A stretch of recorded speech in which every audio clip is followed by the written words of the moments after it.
The garage door creaked open to reveal my mother hunched over cardboard boxes, her hands trembling as she wrapped Grandma Rose's antique crystal vase in yesterday's newspaper. 3 more boxes sat sealed beside her, each labeled for sale in her rushed handwriting. I'm Harper, and this was the moment I realized my mother had finally lost her mind. What are you doing? My voice came out sharper than intended, echoing against the concrete walls. She didn't even look up. These are just taking up space, honey. Derek says we need to liquidate our non-essential assets. Derek. That name again. Always Derek. Non-essential assets? I stepped closer, catching glimpses of other family treasures through gaps in the newspaper. That vase is the only thing we have left from Grandma. Sometimes we have to make sacrifices for greater opportunities. She kept rapping, her movements mechanical. Derek showed me the projections. This investment could change everything for us. The familiar rage bubbled up inside me.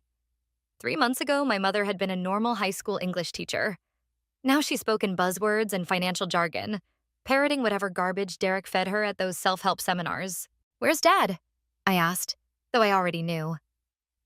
He'd been spending more time at the garage lately, picking up extra shifts to cover the holes in our bank account. "Working late again," she sighed, finally meeting my eyes. "He doesn't understand vision, Harper. He's too limited in his thinking." I grabbed the vase from her hands. "And you're too unlimited in your spending. How much have you given Derek already?" "Invested," she corrected, reaching for the vase. "We've invested in our future, and it's none of your business." It became my business when Sophie started having panic attacks about money. I clutched the vase tighter. "She overheard you and Dad fighting last night." Something flickered across my mother's face. Guilt, maybe, or fear. But it vanished quickly, replaced by that distant, zealous look I'd grown to hate. Sophie needs to understand that sometimes things get worse before they get better. She stood, brushing dust from her knees. "Derek says—" "Stop. Just stop." I backed away, still holding the vase. "Derek says, Derek shows, Derek thinks. When did you stop thinking for yourself?" The garage door opened again and Sophie slipped in, her eyes darting between us. At 14, my sister had always been sensitive to tension, and lately she'd developed an uncanny ability to appear whenever things escalated. "Mom?" Sophie's voice was small. "Mrs. Martinez next door asked if you're having a garage sale. She saw your Facebook post about the antiques." Mother brightened. "Yes, tell her to come over. Derek says we should start with our immediate network." "No," I cut her off. "These aren't going anywhere. Dad needs to know about this." She lunged forward suddenly, grabbing my arm. "Your father doesn't need to know anything. This is my decision."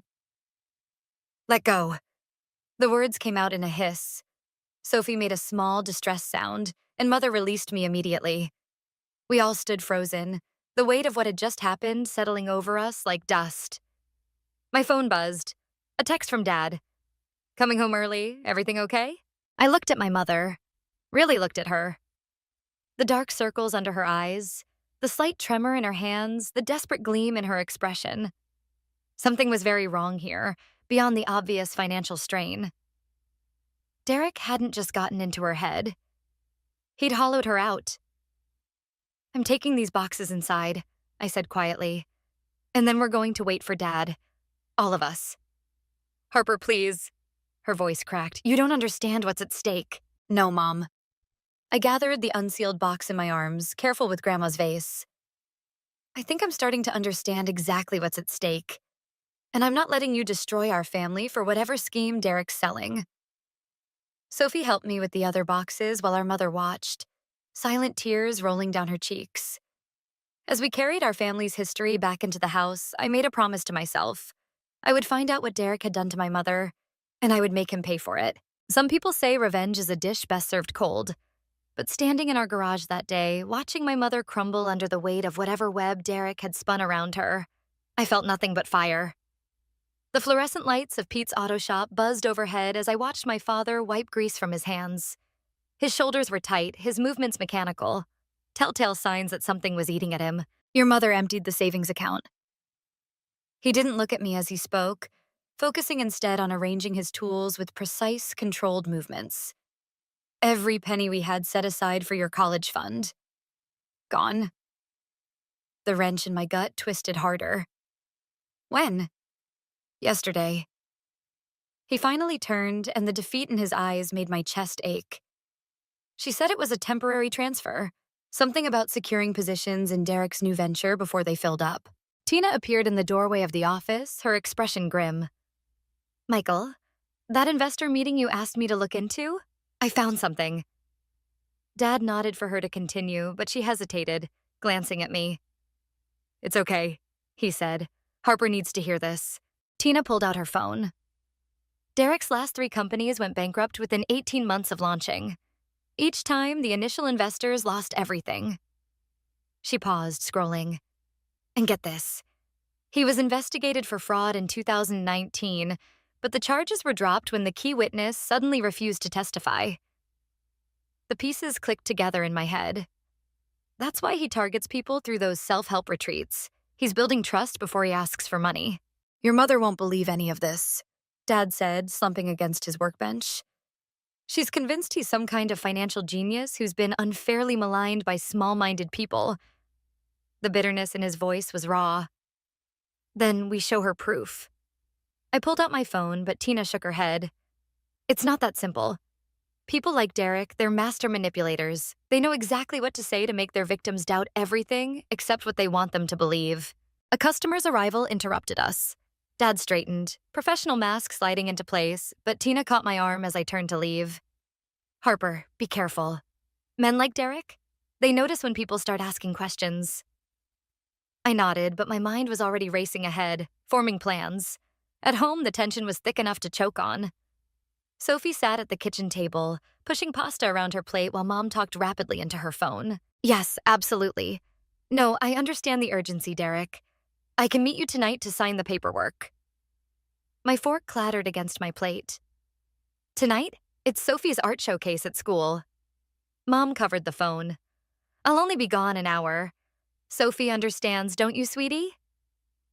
Sophie didn't look up, but I saw her shoulders curl inward, the same way they did whenever Mom chose Derek's urgent meetings over family commitments. Actually, I said, voice steady despite the rage building in my chest, I don't think she does understand. Neither do I. Harper, please. Mom's smile was strained. This is important. More important than your daughter's first gallery showing? The one she's been working toward all semester? Don't be dramatic. Derek says, Sophie suddenly shouted, making us both jump. I hate Derek. I hate what he's done to you. She shoved away from the table and ran upstairs, her door slamming moments later. Mom stared after her, phone forgotten in her hand. For a moment, I caught a glimpse of my old mother, the one who would have already been running up those stairs to comfort her daughter. But then Derek's tinny voice came through the phone and her eyes glazed over. I'll be there in 20 minutes, she said into the receiver, gathering her keys. As she rushed past me, I grabbed her wrist. Mom, wait. Just look at what this is doing to us. She hesitated, and for one heartbeat, I thought I'd reached her. Then she pulled away. You'll understand someday, Harper, when you see the bigger picture. The door closed behind her, and I stood alone in our kitchen, surrounded by the wreckage of what used to be our family dinner. My phone buzzed, a text from Dad. How bad? I typed back. Worse. She's meeting Derek tonight. Sophie's devastated. His response came quickly. Stay with your sister. I'm calling Tina. Looking at the abandoned pasta, Sophie's muffled sobs from upstairs, and Mom's empty chair, I made a decision. Derek hadn't just stolen our money. He'd stolen our mother. And I was done watching it happen. Time to fight fire with fire. Mom's laptop screen glowed in the dark kitchen as I scrolled through her email. 3 a.m., and my hands wouldn't stop shaking. Not from guilt, from rage. The encrypted messages between her and Derek laid bare a scheme far worse than I'd imagined. They weren't just planning another investment.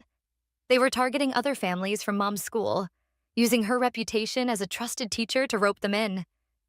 What are you doing? Sophie's voice made me jump.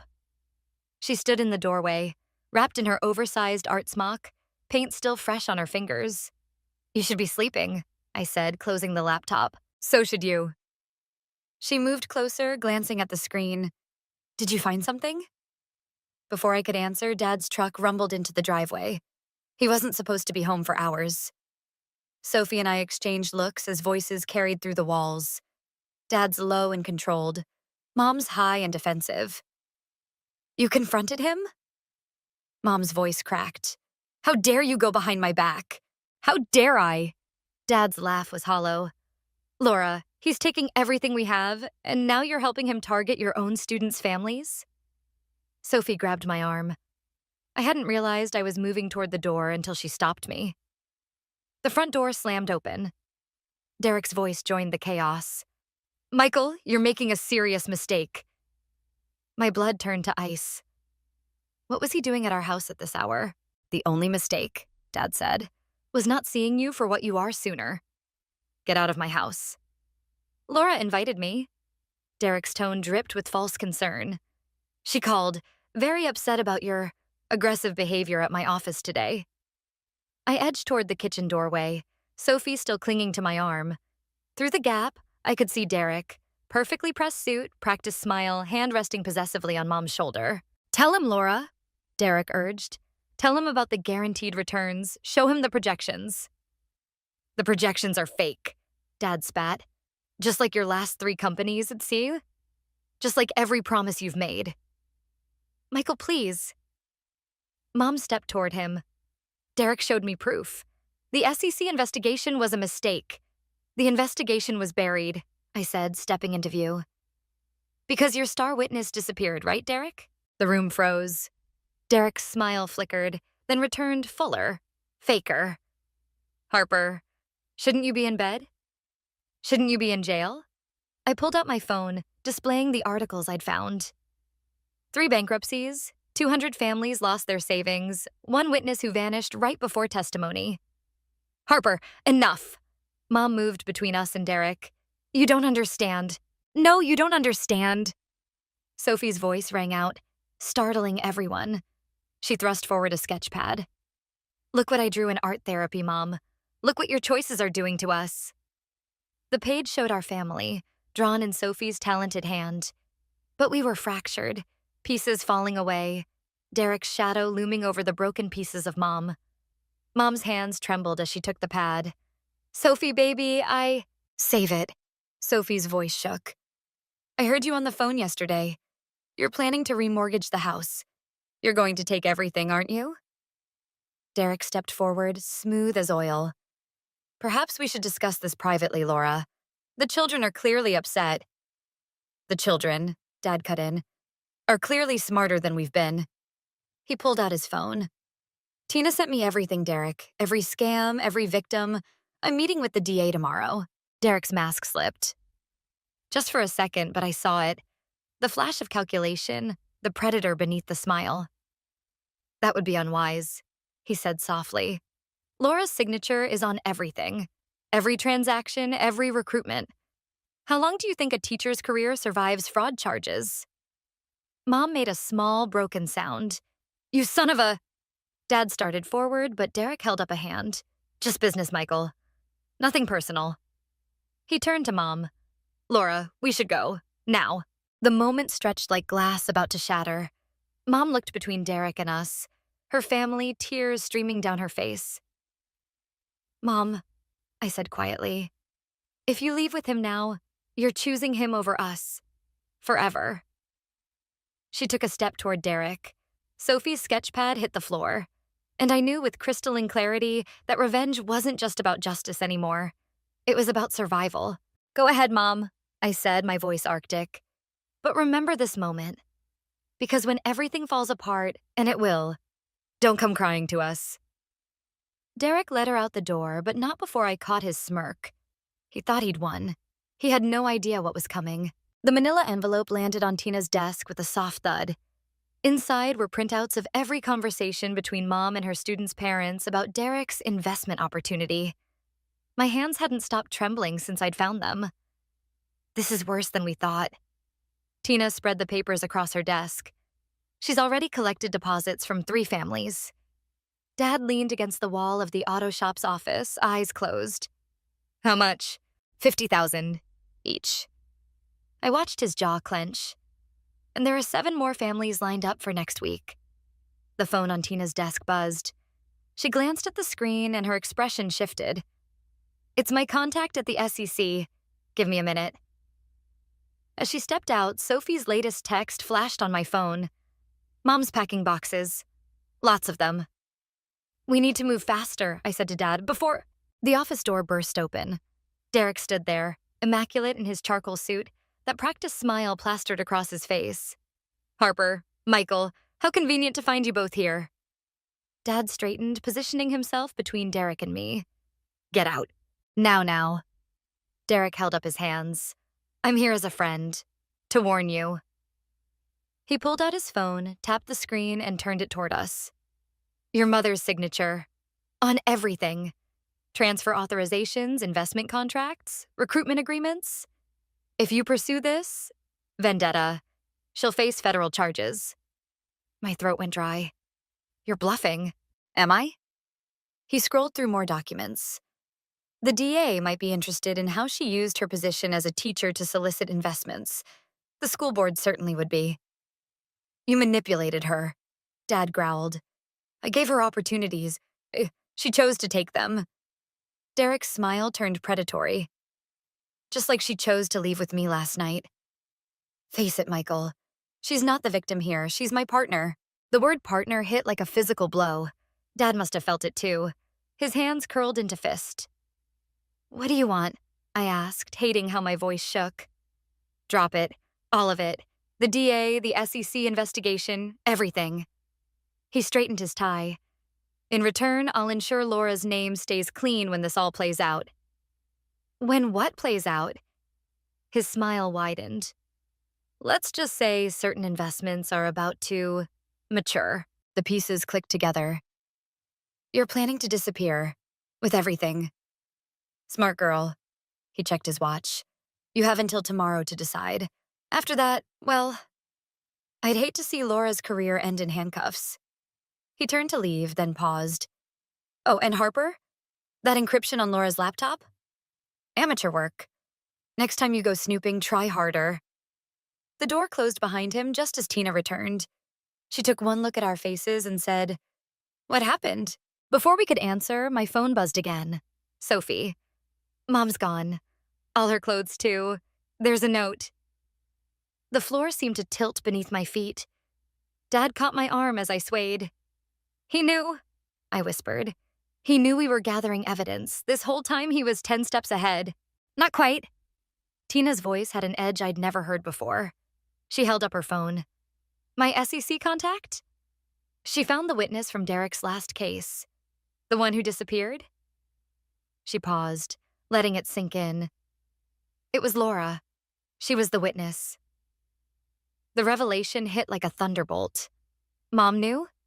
She knew what he was, and still... There's more, Tina continued. The witness didn't just disappear, she was bought off, with a promise of partnership in Derek's next venture. Dad's grip on my arm tightened. She's not just his victim. She's been working with him from the start. The truth settled over us like ash. Mom wasn't being manipulated. She was a willing participant. Every tear, every plea for understanding, every promise that she was doing this for our future, all lies. My phone buzzed one final time. Sophie again. The note says she's sorry, that she'll make it up to us when she's rich, that she loves us. I deleted the message without responding. The time for family loyalty was over.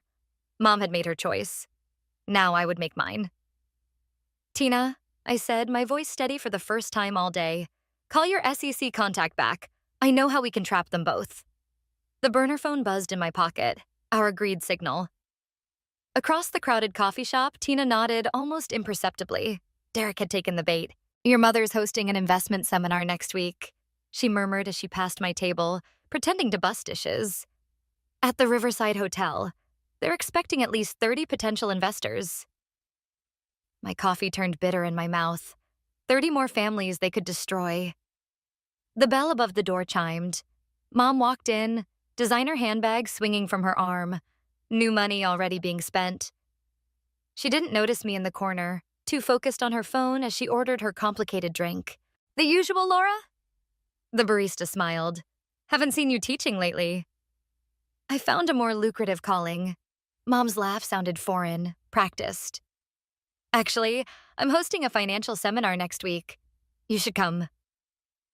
My fingers clenched around the cup.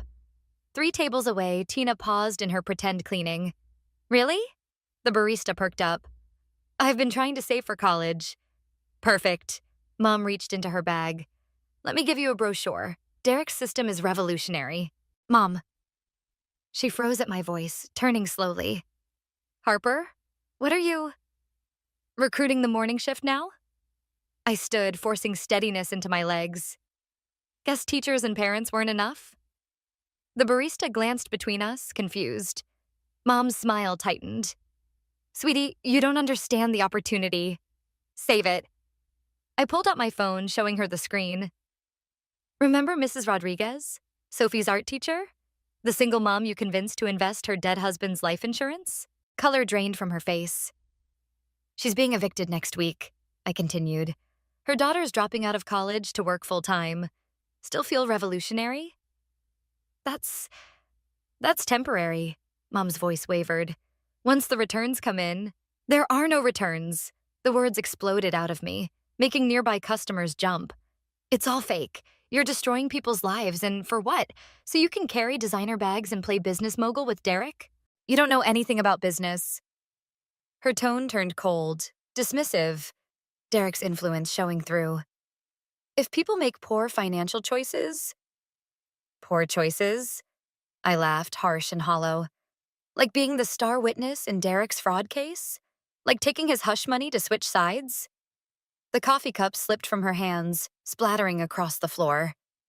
Tina stopped pretending to clean, watching intently. How did you... Mom's whisper trailed off. Does Derek know? I pressed harder, feeling the trap closing. That you kept copies of everything from his last scam? That they're hidden in a safety deposit box under Grandma Rose's name? Her eyes widened. Confirmation enough. Harper. Her voice dropped, urgent now. You need to stop this. You don't know what Derek is capable of. No, Mom, you need to stop this. I stood straighter, channeling every ounce of strength I had left. Because if you go through with next week's seminar, if you take $1 more from innocent people, I'm sending everything to the FBI. Your choice. She stepped closer, desperation crackling off her like static. He'll hurt us, all of us. Please, just let me handle this. Like you handled Mrs. Rodriguez's life savings? Something ugly flashed across her face. I'm still your mother. No. The word came out soft. Final. My mother died the day she chose Derek over her family. I turned to leave, but her hand caught my arm. Wait. Everything okay here? Tina appeared beside us, her presence steady and sure. Mom's grip tightened. This is family business. Funny. I pulled free. That's exactly what Derek said about the fraud charges. The bell chimed again. Derek himself stood in the doorway, his expression thunderous. Mom's face went ashen. Laura, he called, voice carrying across the shop. A word? She moved toward him like a puppet on strings, but not before whispering, Whatever you're planning, stop. Now, or I won't be able to protect you. I watched them leave, my heart hammering against my ribs. Tina touched my shoulder gently. You okay? I nodded, pulling out the burner phone. The recording was perfect, every word captured clearly. One more piece of evidence for the FBI. Did you see his face? I asked, when she mentioned the safety deposit box. He looked scared, Tina confirmed. For the first time ever. Good. He should be scared. Because Mom was right about one thing. She couldn't protect me anymore. But I could destroy them both. The Riverside Hotel's ballroom glittered with false promises. Prospective investors mingled, clutching champagne flutes and glossy brochures, while Derek worked the room like a shark sensing blood. Mom stood at his side, all perfect makeup and practiced smile, as if she hadn't destroyed our family just weeks ago. I adjusted the hidden microphone under my blazer. The FBI agent's words echoed in my head. Get them talking about the previous scam. That's all we need. Sophie appeared beside me, her artist's portfolio clutched to her chest like armor. They're watching us. She was right. Derek's security team, 3 men in ill-fitting suits, had been tracking our movements since we arrived. Dad and Tina were somewhere in the crowd, waiting for my signal. Ladies and gentlemen, Derek's voice boomed through the speakers. Welcome to the future of financial freedom. The crowd pressed forward eagerly. I caught Mrs. Rodriguez's eye across the room. She'd come despite everything, desperate to recover her losses. My stomach churned. My partner, Laura, will share her own journey to financial independence. Mom stepped up to the microphone, radiant in her designer dress. A month ago, I was just a teacher, living paycheck to paycheck. Now you're a fraud. The words left my mouth before I could stop them, loud enough to carry. The room went silent. Mom's smile froze. Harper! Derek's voice carried a warning. Security, please escort. No. I moved forward, pulling out my phone. Let's talk about your last investment scheme. The one where Mom was supposed to testify against you. Murmurs rippled through the crowd. Derek's security team started moving, but Dad stepped into their path. Or better yet, I continued, let's discuss the safety deposit box, the one with all the evidence Mom kept as insurance. Derek's composure cracked. Laura, handle this. Harper, please. Mom's voice shook. You don't understand what you're doing. I understand perfectly.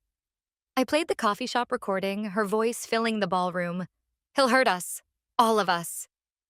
The crowd's murmurs grew louder. Derek's face darkened. Everyone out, he commanded. The presentation is postponed. But nobody moved. Mrs. Rodriguez stepped forward. Is it true? Was this all a scam? Of course not, Mom insisted. But her voice wavered. Harper is just confused. Show them, Sophie suddenly called out, opening her portfolio. Show them what you made me keep secret. She pulled out sketches, dozens of them. Mom and Derek in intense discussions. Mom crying over bank statements. Derek's threatening posture as he loomed over our family dinner. My art teacher said to draw what scares me. Sophie's voice cracked. This is what scares me, Mom. The room erupted in chaos. Investors demanded answers. Derek's security team moved in. Dad and Tina tried to reach us through the crowd. Then Derek laughed. A cold, calculating sound that froze my blood. Impressive performance, he said, pulling out his phone. But since we're sharing evidence... He played a video. Me, breaking into his office last week, copying files. Breaking and entering, corporate espionage, serious charges for a minor. Mom went pale. You said you'd leave her out of this. Plans change. Derek nodded to his security team. Like that safety deposit box you thought I didn't know about. The one that's being emptied right now. The ground seemed to tilt beneath my feet. Our backup evidence gone. You see, Harper, Derek continued, your mother made a choice long ago. She chose survival, just like you'll choose to walk away now, unless you want to spend your college years in juvenile detention. Harper, run! Dad's voice cut through the chaos, but I couldn't move. Mom stood frozen between Derek and me, tears streaming down her face, destroying her perfect makeup. I'm sorry, she whispered. The security team closed in. Tina shouted something about the FBI, but it was too late. Derek had outplayed us again. Sophie grabbed my hand, her grip desperate. This isn't over. But it was. I'd tried to save everyone, and instead I'd lost everything. The evidence, our leverage, maybe even my freedom. Derek's smile widened as he dialed his phone. Yes, officer, I'd like to report a break-in. The last thing I saw before the security team reached us was Mom's face. Not triumphant, not angry, just broken.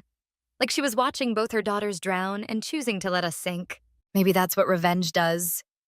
Makes you sacrifice the very things you were trying to save. The police station's fluorescent lights cast harsh shadows across Mom's face as she sat across from me. Her designer outfit wrinkled from hours in custody. Behind the two-way mirror, I knew Dad, Tina, and the FBI agents were watching. Sign the confession, I said, sliding the paper forward. It's over. She stared at her manicured hands. Derek has evidence against you. The break-in was authorized. I pulled out an FBI warrant. Everything I did was legal. Everything you did wasn't. Her eyes darted to the door like she still expected Derek to sweep in and save her. But he couldn't. He was in the next room, probably making his own deal. "You don't understand what it was like," she whispered, being the star witness, knowing he could destroy everything. "When he offered me a partnership instead, you chose money over morality. I chose survival." The words exploded from her. "Do you know what happens to whistleblowers? They lose everything, their careers, their families, their futures. Like Mrs. Rodriguez lost everything?" She flinched. That was different. She knew the risks. Did Sophie know the risks? I pulled out my sister's sketches. "When you made her keep your secrets? When she had panic attacks watching you destroy our family? I was protecting you. By teaching her that loyalty means helping people commit crimes?" My voice cracked. "By showing her that money matters more than morality?" The door opened. An FBI agent entered with a tablet. "Mrs. Harrison, you should see this." The video played. Derek in the next room, throwing her under the bus. Laura orchestrated everything. The teacher angle was her idea. She knew exactly how to manipulate her colleagues' trust. Mom's face crumpled. "He promised." "He's a liar," I said softly. "Just like you became." She reached for the confession with trembling hands, then stopped. "What happens to Sophie?" "Dad has custody. She's safe." "And you?" "I'm testifying against both of you." Her pen hovered over the paper. "I never meant for any of this to happen. When Derek showed up at that self-help retreat talking about financial freedom, it felt like a way out. A chance to be more than just a teacher living paycheck to paycheck. You were more. You were our mother." The pen scratched across paper. In the silence that followed, I could hear muffled sobs from the next room, Derek's facade finally cracking. "Harper." Mom's voice was small. "That safety deposit box. How did you know?" I didn't. The truth slipped out. "But I knew you. The real you, the teacher who always made copies of important documents, who taught me to keep evidence of everything." She looked up sharply. "There was no box?" "There was, just not where Derek looked." I stood. "The FBI found it this morning, at Grandpa's old bank. Not Grandma's." A choked laugh escaped her. "You played us both." "I learned from the best." The words tasted bitter. "You taught me everything I needed to know about manipulation and betrayal." The FBI agent returned. "It's time." Mom stood, handcuffs jingling. "Will you visit?" "No." The answer came easily now. Some things can't be fixed with false promises anymore. As they let her out, she turned back one last time. "I do love you. Both of you. Even if I forgot how to show it." "I know." I gathered the confession. "That's what makes this unforgivable." Outside, Sophie waited with Dad and Tina.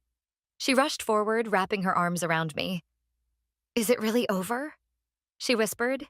Through the window, I watched them load Mom and Derek into separate police cars. All those months of planning, of gathering evidence, of playing their own game against them, it hadn't brought the satisfaction I'd expected. "Yeah," I said, holding my sister tighter. "But not the way I thought it would." Dad's hand landed on my shoulder. "You did what you had to do, maybe." But as the police cars pulled away, I wondered if revenge ever really fixes anything, or if it just teaches us how to break things differently. Sophie pulled out her sketchbook, a new drawing. Our family, smaller now but unbroken, standing in the light while two shadows retreated in the distance. Sometimes the only way to save what matters is to let go of what's already lost. Grandma Rose's crystal vase caught the morning light, casting prisms across the kitchen table. I'd found it in a local pawn shop, 3 buses and 2 hours away from home. The owner remembered Mom, her desperation, her promises of future wealth. "You didn't have to buy it back." Sophie traced the vase's edges with her fingertips. "It's just a thing." "No." I watched the light dance. "It's a reminder." The newspaper on the table showed Derek's conviction, 15 years for fraud. Mom got 5, with a chance of early release. The article mentioned restitution payments to the victims, but some things couldn't be repaid. Dad entered, still in his work clothes, grease staining his hands. Mrs. Rodriguez called. The settlement money helped her daughter re-enroll in college. Good. The word felt hollow. Justice had been served, but the victory tasted different than I'd imagined. Sophie pulled out her sketchbook, the one she'd kept hidden during Mom's descent into madness. I need to show you something. The pages revealed a secret history. Mom crying in her car after those first meetings with Derek. Her hands shaking as she signed documents. The moment she realized she was trapped, depicted in harsh, desperate strokes. I drew these to understand, Sophie said quietly, but I think I was really drawing them for you. Why? Because you needed to see Mom as human, not just a villain or a victim. She turned another page, a sketch of me, features twisted with rage as I planned my revenge. Just like I needed to see you as my sister, not just an avenging angel. The doorbell rang. Through the window, I saw Tina's car in the driveway. She'd been helping Dad navigate the legal aftermath, their relationship evolving into something neither of them had expected. Harper. Sophie grabbed my wrist. There's one more thing. She pulled out a letter, the prison address stark in the corner. Mom's handwriting. She writes every week, Sophie admitted. I've been keeping them for when you're ready. My hands trembled. Have you read them? Some. She's different now. Less desperate. More like before. Before doesn't matter, doesn't it? She pushed the stack toward me. You won because you understood her better than Derek did. Maybe it's time to understand why. The doorbell rang again. Dad answered, his low murmur mixing with Tina's voice. Life moving forward, changing shape. I picked up the letters, feeling their weight. Reading these won't fix anything. No. Sophie opened her sketchbook to a new page, blank, waiting. But maybe that's not the point anymore. See, she was right. Revenge had been about breaking things. Relationships, trust, the false reality Mom and Derek had built. But now, in the quiet aftermath, maybe understanding mattered more than victory. I tucked the letters into my jacket. Not today, but soon. The vase, Sophie said suddenly. Why did you really buy it back? Through the crystal, the morning light fractured into countless pieces, each one telling a different story, like Mom's letters, like Sophie's sketches, like the broken pieces of our family, catching light in unexpected ways. Because some things are worth saving, I said finally, even if they'll never be the same. Sophie nodded, picking up her pencil. On the blank page, she began to sketch. Not the past, not the pain, but something new. Our smaller family around the kitchen table, the vase between us, broken light making everything gleam. Dad and Tina's laughter drifted in from the living room. Outside, Mrs. Rodriguez's daughter drove past, heading to her first day back at college. And somewhere, in a cell, Mom might be writing another letter, trying to explain what the rest of us were still learning. That revenge might break the thing that hurts you, but understanding might help you build something new from the pieces. I opened the first letter, Sophie's pencil scratching quietly beside me, the vase casting its fractured light across us both. Not an ending, not really, just a different kind of beginning. One where justice and healing could exist in the same broken light.